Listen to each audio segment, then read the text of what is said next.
comme il y a des vols de goûter, moi je propose que ça soit la maîtresse qui laisse nos goûters dans les tiroirs et qui nous les rende aux ateliers du soir ou à la piscine.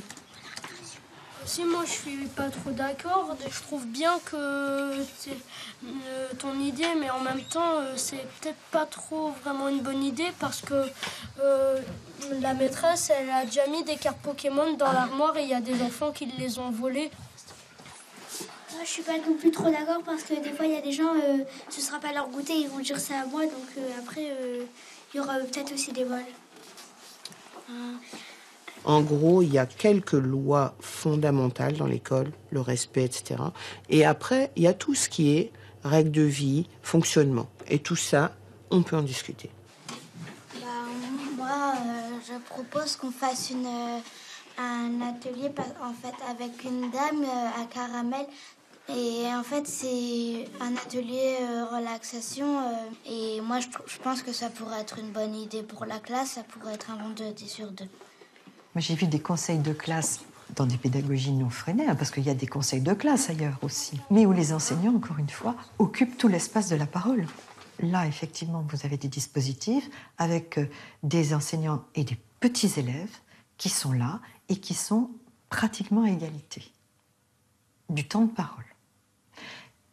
Le maître a quand même un droit de veto. Parce qu'on ne va pas voter des choses qui sont dangereuses, par exemple. Il est aussi garant de la sécurité des élèves. Mais dans les conseils de classe, c'est vrai que quand quelqu'un lève la main, il a la parole et le maître doit lever la main aussi pour prendre la parole. Moi, je suis d'accord avec ta proposition, mais aussi le vendredi, c'est comme pour nous les CM1, c'est presque le dernier jour pour avancer dans son plan de travail. Parce que le lendemain, on doit redonner et la maîtresse elle doit faire le bilan. Donc il faut mieux avancer, mais sinon je suis d'accord pour faire ça. Quand je dis principe de respect des élèves, c'est un principe, tout le monde dit « Ah oui, bien sûr, on respecte les élèves ». Et c'est-à-dire qu'on peut les respecter aussi comme des gens qui sont raisonnables, c'est-à-dire qui ne sont pas du tout les foufous qu'on décrit. 4, 5, 6, 7, 8, 9, 10, 8. La proposition ne s'appliquera pas. Quand ils sont amenés à pouvoir vraiment discuter, présenter, argumenter, ça calme. Ça, c'est clair que nous, on peut l'observer dans l'école.